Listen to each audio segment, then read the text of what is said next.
Salam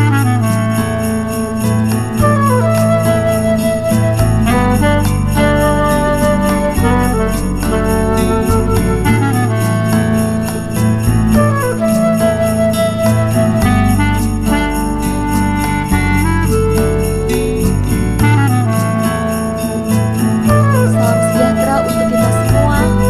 Bapak, Ibu, saudara-saudariku yang terkasih dalam Tuhan kita Yesus Kristus, marilah kita mendengarkan dan merenungkan bacaan-bacaan kitab suci hari Jumat 15 Mei 2020. Bacaan pertama dari Kisah Para Rasul pasal 15 ayat 22 sampai 31. Maka rasul-rasul dan penatua-penatua beserta seluruh jemaat itu mengambil keputusan untuk memilih dari antara mereka beberapa orang yang akan diutus ke Antiokhia bersama-sama dengan Paulus dan Barnabas, yaitu Yudas yang disebut Barsabas dan Silas. Keduanya adalah orang terpandang di antara saudara-saudara itu. Kepada mereka diserahkan surat yang bunyinya, "Salam dari rasul-rasul dan penatua-penatua, dari saudara-saudaramu kepada saudara-saudara di Antiokhia, Syria dan Kilikia yang berasal dari bangsa-bangsa lain.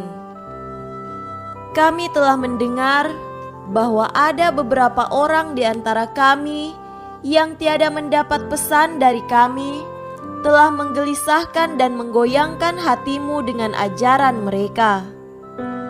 Sebab itu dengan bulat hati kami telah memutuskan untuk memilih dan mengutus beberapa orang kepada kamu bersama-sama dengan Barnabas dan Paulus yang kami kasihi, yaitu dua orang yang telah mempertaruhkan nyawanya karena nama Tuhan kita Yesus Kristus. Maka kami telah mengutus Yudas dan Silas yang dengan lisan akan menyampaikan pesan yang tertulis ini juga kepada kamu.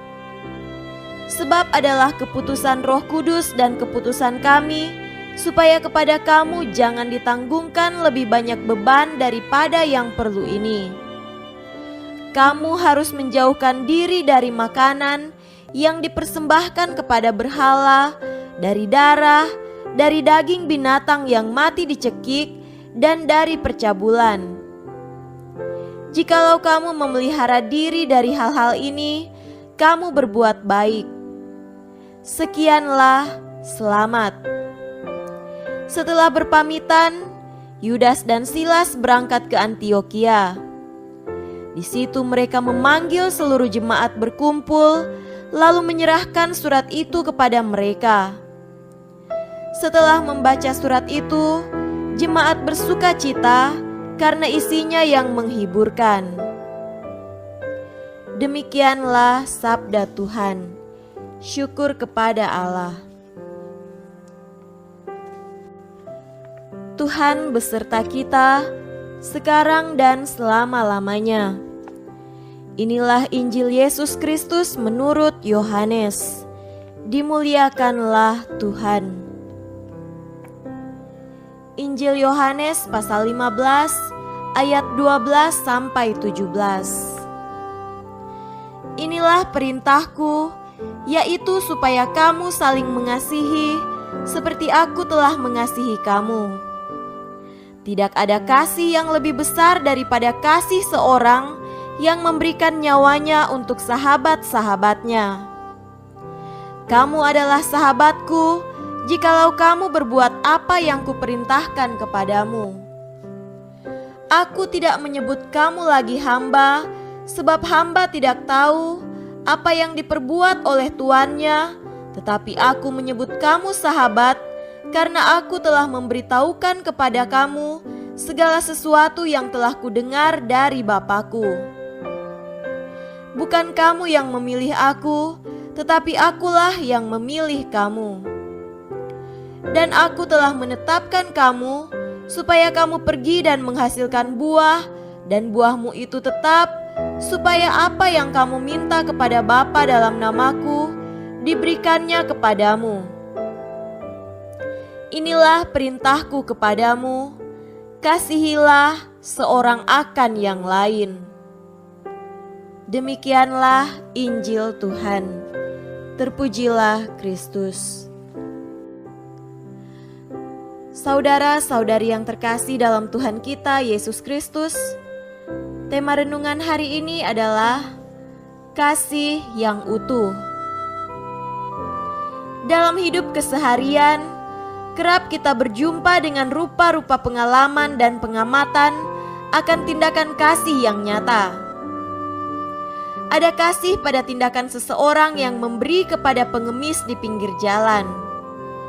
Ada kasih pada seorang ibu yang menyusui anaknya. Ada kasih pada seorang bapak yang mencangkul di kebun untuk keluarganya.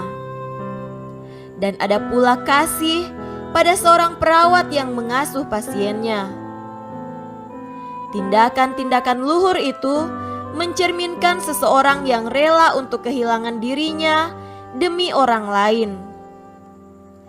Orang yang berbuat kasih adalah orang-orang yang berbagi hidupnya demi orang lain.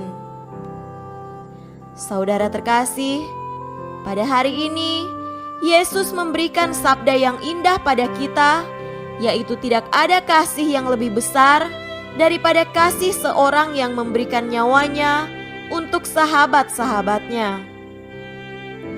Sebuah tindakan kasih yang utuh adalah ketika seseorang mampu menyerahkan bagian terbaik dan paling berharga dari dirinya bagi orang lain. Nyawa menyimbolkan apa yang paling berharga, apa yang selalu ingin dipertahankan oleh seseorang. Nyawa adalah kenyamanan diri. Oleh sebab itu, dengan menyerahkan nyawanya, Yesus menunjukkan bahwa tindakan kasih yang sempurna ialah ketika seseorang rela mati bagi sahabatnya. Memberi nyawa berarti selalu siap pada tindakan pengorbanan yang paling besar. Yesus mengajak pendengarnya untuk berbuat kasih secara total dan penuh, tidak setengah-setengah. Saudara-saudariku yang terkasih dalam Tuhan kita Yesus Kristus, terkadang kita memilih-milih kepada siapa kita akan berbuat baik. Kasih kita juga cenderung berpura-pura dan setengah-setengah kepada orang lain, tidak dengan kesungguhan hati. Oleh sebab itu, sabda Tuhan hari ini mengajak kita untuk melakukan tindakan kasih secara maksimal dan utuh. Kita diajak semakin tulus dalam mengasihi, kita menjadi orang yang tidak memikirkan kepentingan atau keuntungan diri, melainkan senantiasa tertuju pada kebaikan orang lain. Baiklah perbuatan baik kita itu bersifat tanpa syarat dan tanpa menanti balasan. Semoga demikian. Amin.